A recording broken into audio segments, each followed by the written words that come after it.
সোনালী সৌন্দর্যের আলোকছট্টা এক দৃষ্টিনন্দন মসজিদ হলো এই মসজিদ। প্রত্যন্ত গ্রামাঞ্চলের রাস্তার পাশেই এই মসজিদের অবস্থান হওয়ায় চলতি পথে যে কারো আসলে দৃষ্টি আকর্ষণ করে।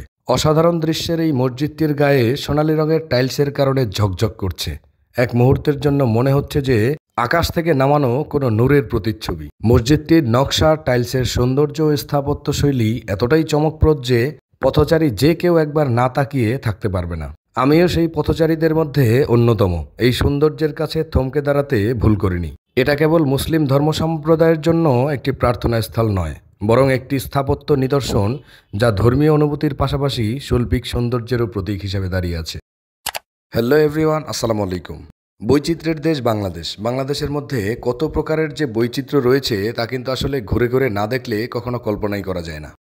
আজকে ঘুরতে ঘুরতে এরকম চমৎকার একটা মসজিদের সামনে এসে থমকে দাঁড়িয়েছি, যেটা কিন্তু আপনারা আসলে না দেখলে বিশ্বাস করতে পারবেন না। চমৎকার এই মসজিদের সামনেই রয়েছে বেশ বড় একটা ঈদগাহ মাঠ, যেখানে অত্র অঞ্চলের মানুষ দুই ঈদের সময় জমায়েত হয় এবং সবাই মিলে আসলে ঈদের আনন্দ ভাগাভাগি করে নেয়। চমৎকার এই নিদর্শন বা স্থাপনা রয়েছে হচ্ছে দোহান নবাবগঞ্জের অভ্যন্তরীণ বিলাসপুর ইউনিয়নে। চলতি পথে যাচ্ছিলাম আর হুট করেই আসলে মসজিদের দিকে চোখ গিয়েছে। তো ভাবলাম যেহেতু আসলে আসরের নামাজের সময় হয়ে গিয়েছে, নামাজটাও আদায় করা যাক এবং চমৎকার এই মসজিদের সৌন্দর্য একটুখানি ক্যামেরাবন্দি করা যাক। সৌন্দর্যের ক্যামেরাবন্দি অবশ্যই করতে হবে, তবে সেটা নামাজের পরে। যেহেতু সেখানে থমকে দাঁড়িয়ে দেখি জামায়াত শেষ হয়ে গিয়েছে, সো আমাকে একাই নামাজ আদায় করতে হবে। তাই আমি সোজা বরাবর অজুখানার দিকে চলে গেলাম। সেখানে গিয়েও আমি এক মুহূর্তের জন্য বিস্মিত হয়ে গেলাম। পুরো মসজিদের এই স্থাপনাটি সোনালী কালারের টাইলস দিয়ে একদম বর্ধিত করা হয়েছে, যার জন্য মনে হচ্ছে একদম স্বর্ণ জলজল করতেছে এখানে।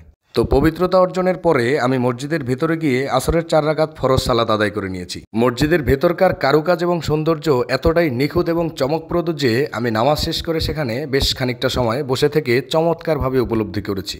মসজিদটি পদ্মার কোল ঘেঁষে অবস্থিত হওয়ায় এখানে কিন্তু আসলে বিদ্যুৎ না থাকলেও বাইরে থেকে চমৎকার বাতাস ভিতরে প্রবেশ করে, যেটা মসজিদে আগন্তুক ধর্মপ্রাণ মুসল্লিদের জন্য শান্তির আবহ বইয়ে দেয়।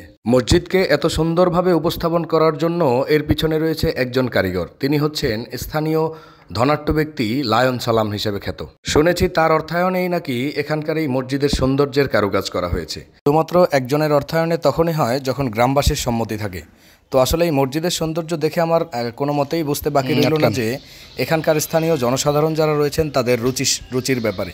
এই মসজিদের ব্যবহৃত প্রত্যেকটা জিনিস নাকি বাহির থেকে নিয়ে আসা হয়েছে। আসলেই এগুলো, এই যে দৃষ্টিনন্দিত যে জিনিসগুলো দেখতে পাচ্ছি আমরা, এগুলো কিন্তু আসলে সচরাচর বাংলাদেশে থাকে না। আর যেহেতু তিনি বিশিষ্ট ধনাঢ্য ব্যক্তি বা বেশ বড় ব্যবসায়ী, সেহেতু কিন্তু তার দ্বারা এটা সম্ভব। তো বাইরের যে এই ঈদগাহ ময়দানটা দেখতে পাচ্ছেন, এখানে হাজারখানেক মানুষ একসাথে ঈদের নামাজ আদায় করতে পারবে অনায়াসেই।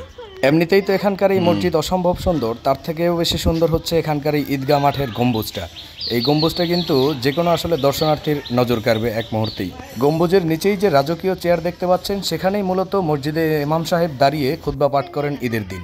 এখানকার এই ঈদগাহ গম্বুজের প্রত্যেকটা পিলারেও ব্যবহৃত হয়েছে অসম্ভব সুন্দর টাইলস, যেটা এক মুহূর্তের জন্য আপনাকে মেনে নিতে হবে যে সেটা স্বর্ণের ছিল। সৌন্দর্যের প্রতীক হিসাবে কিছু স্থাপনা করতে চাইলে সেটা যে মানুষ পারে, আপনারা কিন্তু এই মসজিদ থেকে স্পষ্টতই বুঝতে পারবেন। এই মসজিদের চতুর্দিকটা এমনিতেই সুন্দর, তারপরেও আসলে সৌন্দর্যের মাত্রা বৃদ্ধি পেয়েছে এটা হচ্ছে পদ্মার পার ঘেঁষে। আর সেখানে কিন্তু সব সময় থাকে প্রবাহমান চমৎকার বাতাস। বিশেষ করে এই যে মসজিদের অজুখানা দেখতে পাচ্ছেন, এইখানটা কিন্তু একেবারেই খোলামেলা এবং চমৎকার টাইলসের দ্বারা আবৃত, যেখানে রয়েছে বেশ বড় স্পেস। আসলে মসজিদের ভেতরে ওয়াশরুমের পাশে যদি এরকম পরিষ্কার পরিচ্ছন্নের জায়গা থাকে, সেটা কিন্তু ধর্মপ্রাণ মুসলমান ভাইদের জন্য বেশ আনন্দের বিষয় হয়। চমৎকার এই পরিবেশ শুধু এটার মাধ্যমেই আসলে গড়ে ওঠেনি। এছাড়াও মসজিদের চতুর্দিকে রয়েছে গেট করা। প্রত্যেকটা গেটের খামে রয়েছে চমৎকার গম্বুজ, যেই গম্বুজগুলো কিন্তু একদমই সোনালী কালার। আর এই গম্বুজের দিকে তাকালে এক মুহূর্তের জন্য আমরা একেবারে হারিয়ে যাই সেই 60 গম্বুজ মসজিদের দিকে। একটা সময় দেখা যেত খেজুরের পাতার ছাউনি দিয়ে মসজিদ তৈরি করা, এবং সেখানে যারা নামাজ আদায় করতেন তারা কিন্তু ছিলেন একেবারেই আসলে মুমিন। আর এখন বর্তমানে মুহাম্মদ সাল্লাল্লাহু আলাইহি সাল্লামের দেয়া একটা হাদিস রয়েছে, সেখানে স্পষ্টতই বলা হয়েছে যে শেষ জামানায় মসজিদগুলো হবে সুসজ্জিত কিন্তু হেদায়েত শূন্য। তো যাই হোক, তারপরেও আসলে প্রযুক্তির উন্নয়নের মাধ্যমে আমাদের ইবাদত বন্দির জন্য যে আমাদের এই যে উপাসনালয়গুলো আছে, সেগুলো কিন্তু ব্যাপক পরিমাণে উন্নত করা হয়েছে।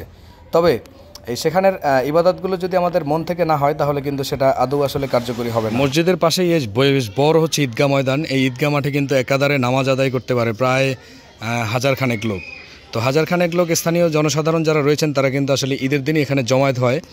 আর প্রতি ওক্তে আসলে মুসল্লি খুব একটা দেখা যায় না, যদিও আসলে ঈদের নামাজের জন্য খুব জায়গাটা সুন্দর করেছে। অবশ্য এটা করার অন্যতম একটা কারণ হচ্ছে অত্র অঞ্চলের বেশিরভাগ মানুষই কিন্তু প্রত্যেকটা ফ্যামিলি থেকে একজন না একজন প্রবাসী রয়েছে, আর প্রবাসীরা কিন্তু এই দিকটাতে ব্যাপক পরিমাণে ভূমিকা রাখে।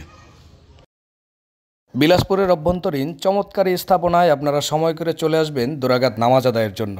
নামাজ আদায়ের উদ্দেশ্যে আসা হলেও এখানটা কিন্তু পরিদর্শন এবং ক্যামেরার মাধ্যমে ক্যাপচার হয়ে যাবে। তো এই যে সৌন্দর্য জিনিসগুলো রয়েছে, যেটা কিন্তু আসলে যারা ট্রাভেল করে তাদের কিন্তু মোস্ট অ্যাট্রাকটিভ পয়েন্ট। আমাদের বাংলাদেশের অভ্যন্তরীণ প্রত্যন্ত গ্রামাঞ্চলেও যে এরকম সুন্দর স্থাপনা রয়েছে, সেটা কিন্তু এখানে আপনারা না আসলে কখনো কল্পনাও করতে পারবেন না।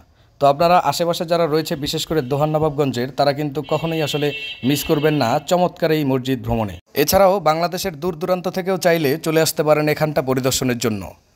শুধু এই মসজিদকে কেন্দ্র করে নয়, দোহারের মধ্যে রয়েছে ব্যাপক পরিমাণ ট্রাভেল স্পট।